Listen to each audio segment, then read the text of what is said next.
Alright, somebody sent me some links on some interviews with Brandon Lee, and I've never seen these interviews before. I never really looked into Brandon Lee too much. Um, I know about some of his movies, Rapid Fire. I watched it a very, very long time ago when it first came out, and I never saw it again. And then The Crow, I've seen that a few times. And these interviews, I never researched his interviews, but somebody sent me 3 interviews of him, and I watched those interviews, and I also watched a couple more on my own that I just clicked on from the sidebar. And I just wanted to give my feedback on those interviews based on just those interviews, and what he said. And the way that I feel is that I feel that he's a very intelligent person, and it's a big shame. It's a shame that he died, so young, so suddenly. He died at the age of 28. Bruce died at the age of 32, so he even died 4 years younger than the time that his father passed away. He also mentioned that he was 8.5 when his father died. Alright. In these interviews, I feel he's a very humble person, very modest. Like, he pretty much embraced a lot of the Eastern ways into his way of living. I could tell by the way that he's talking, the way that he's being interviewed, and the way that he's expressing himself.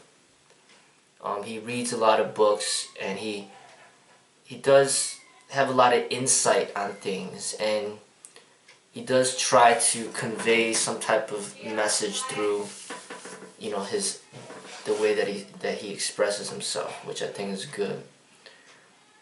One thing that I thought was a little bit disappointing though was that one of the interviews, it was the last interview before his death, he was like smoking a cigarette when he was talking about The Crow. So I didn't really like that part, but I don't think that being a martial artist is in him.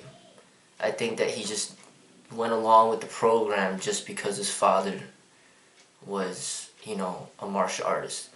But I don't think it's in him. I don't think that he's a martial artist at heart. I see that people are either born with that inner passion and drive, or they're not. He's a very intelligent person that had different goals, and his passion was acting. It wasn't the martial arts, it was acting. That was his true passion. And he was,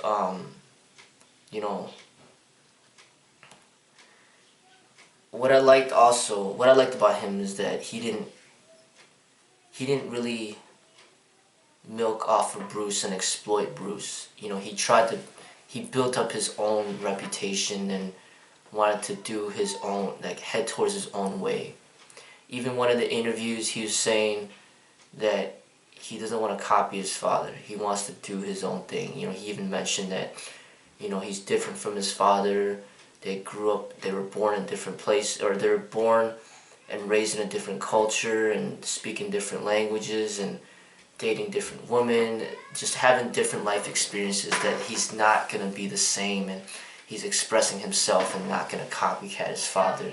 Another thing that they kept mentioning over and over was that he turned on a lot of roles, a lot of action roles, that pretty much he only were offered those roles because he was the son of Bruce Lee, and he didn't want to just basically just milk off those action roles. He wanted to kind of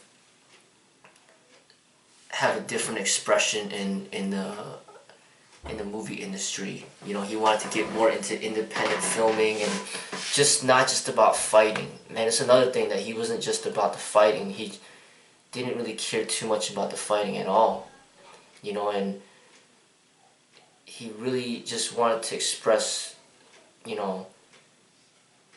his art in acting. And I respect him a lot. I view him as a very intelligent person that wasn't there to use his father just to build a name for himself and just make as much money as he possibly could off of his father's name. No, he turned out a lot of roles. He wasn't just about the money. You know, he was even saying, you know, he would turn down roles in hopes of getting better roles, and he would just work a different job just in the meantime. You know, whereas most people, they just take whatever role they could get and just to make money off of it. You know, and one thing that I really liked was when he was being interviewed by Jay Leno, he like put Jay Leno in check right away when Jay Leno referred to Bruce Lee's way as karate. He immediately put Jay Leno in check by saying, no, you know, my father he would not have liked you to refer to his way as karate. You know, and he was also very educated on Bruce's way, you know, and explaining it in a more deeper aspect that requires more study than the normal person. He knew more about Bruce's like in-depth teachings than the average person. He knew more about the philosophy than the average person. As far as his techniques are concerned, of what I've seen, his expression and the combative techniques, I don't think it's anything special. I don't think his combative techniques are that advanced.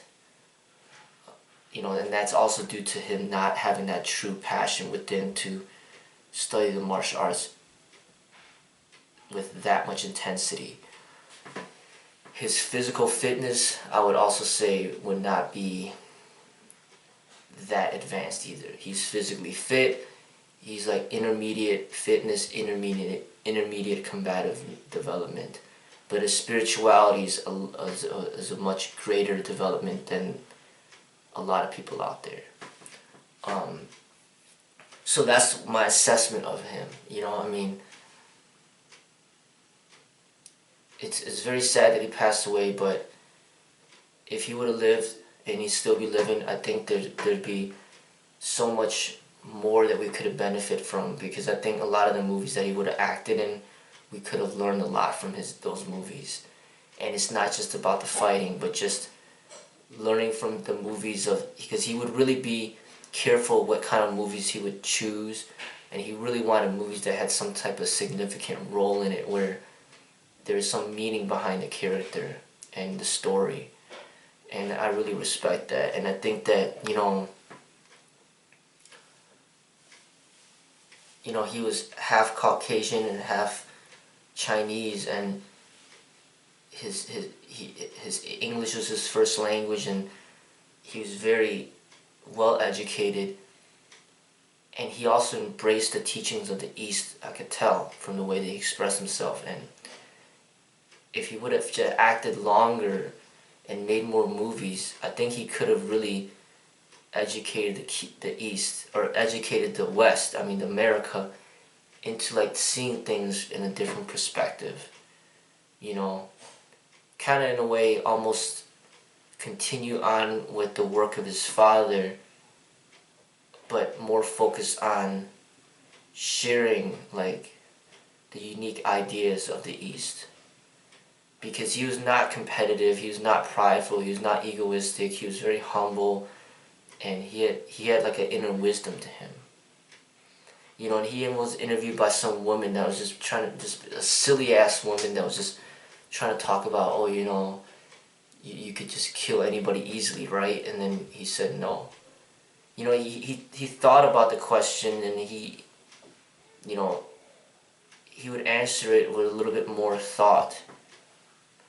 You know, and I think with him, if he would have kept living, I mean, think about it, he's the age of 28, and he already played in some movies that were pretty significant, you know, that are like Hollywood produced and relatively pretty successful. And if he would have built up more of a following, he could have, you know, become in a position where he could have a great influence for Asian Americans, and just basically helping Asian Americans break through into Hollywood, you know, and to basically have the Americans gain greater respect for the ways of the East. I see that could have been a potential.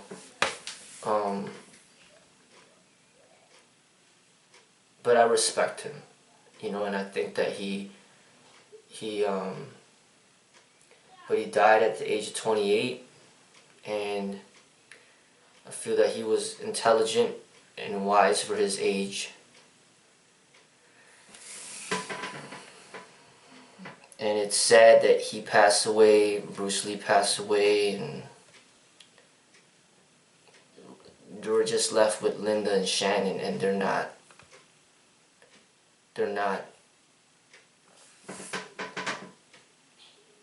doing anything significant in any way, shape, or form to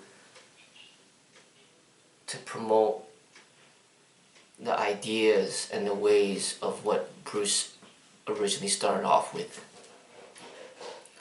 It's almost like killing Dr. Martin Luther King Jr. and then the movement stops. Killing Malcolm X and then the movement stops.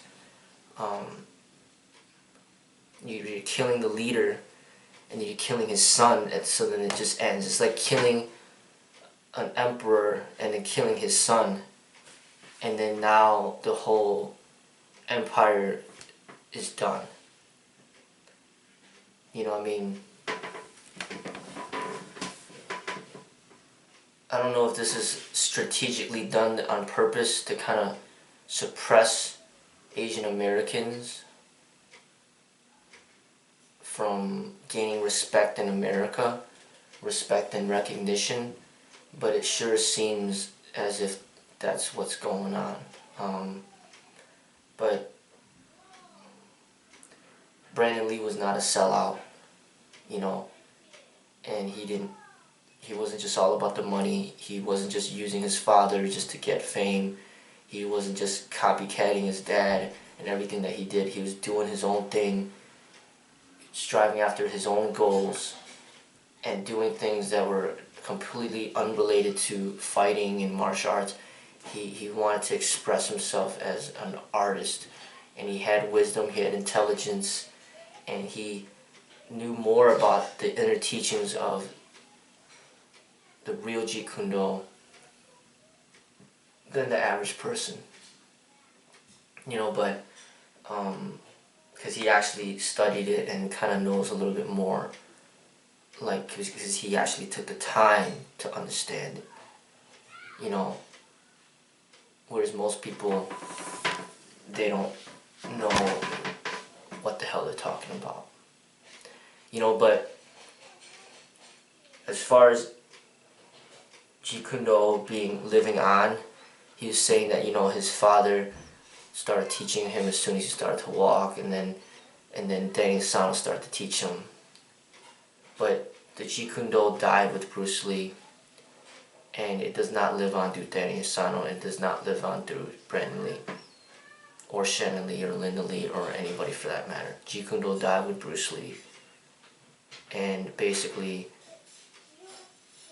the people that are inspired by Bruce, because even Brandon Lee had to read Bruce's books and watch his movies. Even Shannon Lee had to read Bruce's book and watch his movies.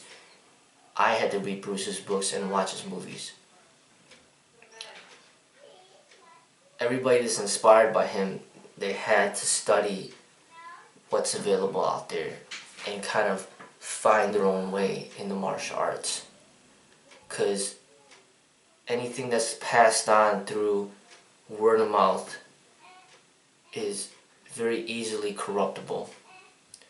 You know, Bruce passes on the teachings to Kareem Abdul-Jabbar, or Danny Asano, or Chuck Norris. It's easily corruptible for profiting reasons, you know, for profiting purposes, and just like a misunderstanding of the teachings altogether. You know, so the only information that you should best rely upon are the movies and the writings and the interviews where it's Bruce himself, and then you take from that and you understand that, and then you create your own. There is no such thing as Jeet Kune Do living on beyond Bruce. And that's the way that I see it. And with Brandon, the only reason he would say something like that is just because he's trying to give himself a little bit more credential in his expression in the martial arts, when in actuality he didn't learn much from his father. He's basically a student of Danny Insano, not Bruce Lee. When it comes to the combative aspects, he's a student of Danny Insano, you know, when it comes to face-to-face. But you can learn what you can from the movies, you learn what you can from the books, and you basically have to create your own expression in the martial arts. And it's not called Jeet Kune Do. It is called your own expression in the martial art, or your own Kung Fu. But I see that Jeet Kune Do died with Bruce Lee, and his spirit lives on through his art, his movies and his books. If the movies and books were completely destroyed and burned, and there's none of that available for anybody ever to see again, then pretty much that would severely limit the amount of people that would be inspired by Bruce. And then he'd just become like another person that has really no name out there that anybody even really cares about, like the name Wong Jack, man. Like, who gives a damn about that? Who's that guy?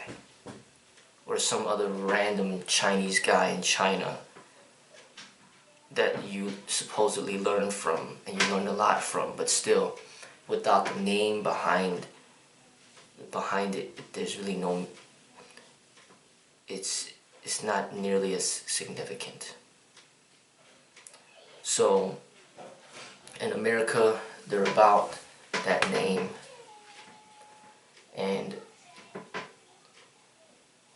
the real way is being inspired by him to create your own way and to build your own name. Exactly what Brandon Lee was trying to do. Build up his own reputation for being a great actor, playing in roles of which he felt had meaning and that were basically something that he cared about, opposed to just going into the business just to make money. So I do respect him, you know, and it's a shame that he died so unexpectedly.